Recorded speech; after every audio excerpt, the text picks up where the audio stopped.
अभी मुझे सिर्फ पैसा कमाना है। लेकिन एक दिन कुछ मित्रों ने बहुत जोर दिया कि 2 दिन की छुट्टियां हैं, हम खाटू श्याम जी के दरबार में जा रहे हैं, पूरे परिवार को साथ लेकर हमारे साथ चलो। और सेठ उनको ये बात मना नहीं कर पाया और बिना मन के वो उन परिवार वालों और इष्ट मित्रों के साथ खाटू के लिए रवाना हो गए।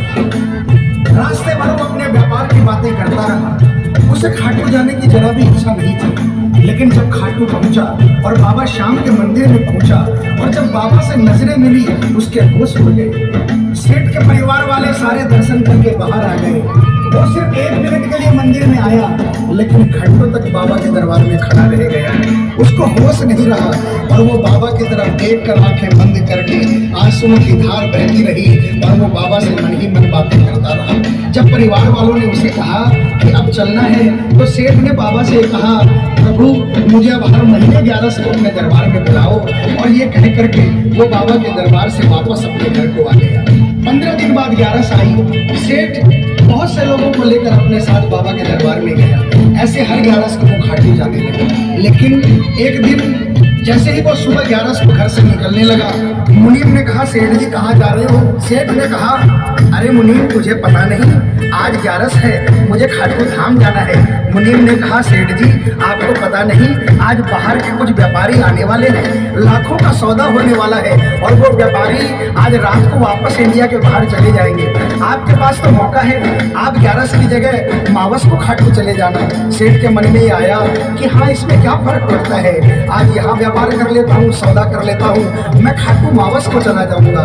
और सेठ उस दिन खाटू नहीं जा पाया। 11 निकल गई, मावस आई, मावस को फिर कोई व्यापारी आ गया, उसके बाद फिर पूर्णिमा आई, फिर कोई व्यापारी आ गया और इसी तरह सेठ व्यापार में फिर उलझ गया। एक दिन रात को सेठ सोया तो उसके नींदों में उसे ऐसा आभास हुआ कि उसे कोई आवाज आ रही है और उसने बड़े ध्यान से सुना। उसे लगा खाटू वाले श्याम बाबा उसे कह रहे हैं, बाहर से मैंने तो सोचा था कि मेरे दरबार में कोई बहुत बड़ा भोला भटका भगत आया है, लेकिन मुझे क्या पता था कि कोई भगत नहीं एक सौदागर आया है और मुझसे सौदा करके चला गया। आज तू अपने घर में अपने व्यापार में खूब खुश है, तू वहीं पर खुश रहे। और ऐसा कहकर वो आवाज बंद हो गई। सेठ की आंखें खुली, उसके मन में ग्लानि हो गई। उसने सोचा कि मैं आज ही खाटू धाम जाऊंगा और वो जैसे ही खाटू के लिए निकला, रास्ते में एक्सीडेंट हो गया। सेठ की दोनों टांगे रह गई। अब सेठ अपने पैरों पर खड़ा नहीं हो पाया और उसके मन में ही रह गई। सेठ बहुत तड़पता रहा। एक दिन सेठ अपने घर के दरवाजे पर बैठा, आंसू बहा रहा कि मेरा बुलावा क्यों नहीं आ रहा, मैंने इतनी बड़ी गलती करी, मुझे बाबा के दरबार से इतनी दूरी क्यों हो गई। इतने में उसके घर के सामने से एक डाकिया निकला।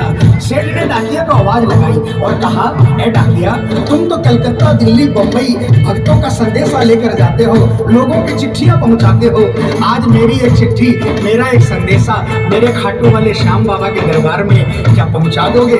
डाकिया ने कहा, सेठ मैं तो आजकल खाली रहता हूँ, जब से इंटरनेट का जमाना आया है लोग ईमेल पर ही चैटिंग कर लेते हैं, बताओ तुम्हारा क्या संदेशा है और कहाँ पहुंचाना है। और ऐसे डाकिया ने सेठ से कहा और सेठ ने डाकिया से कहा।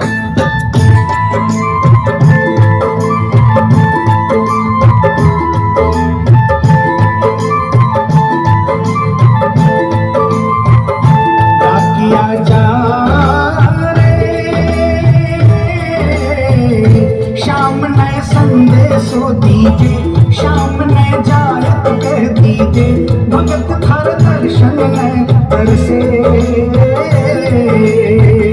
डाकिया जा रे।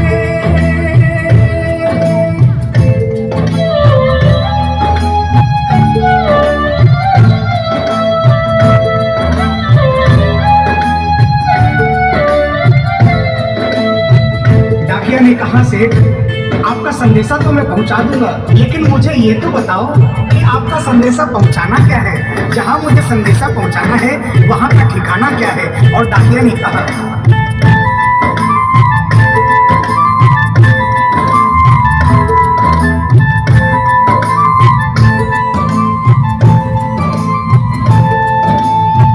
कौन से गाँव थारो श्याम बसो है, इतनो माने बता दे सेवक रे।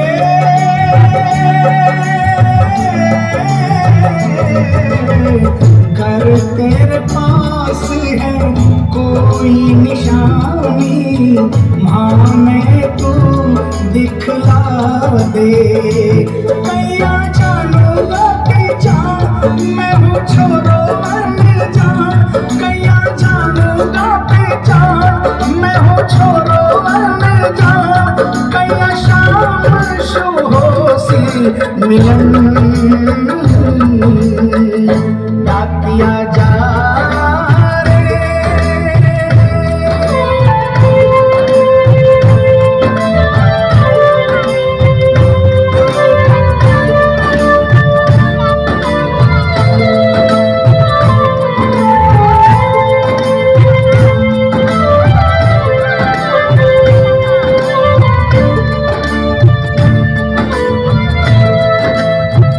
शेर ने कहा, डाकिया मैं तुझे जिस जगह का ठिकाना बता रहा हूँ वहां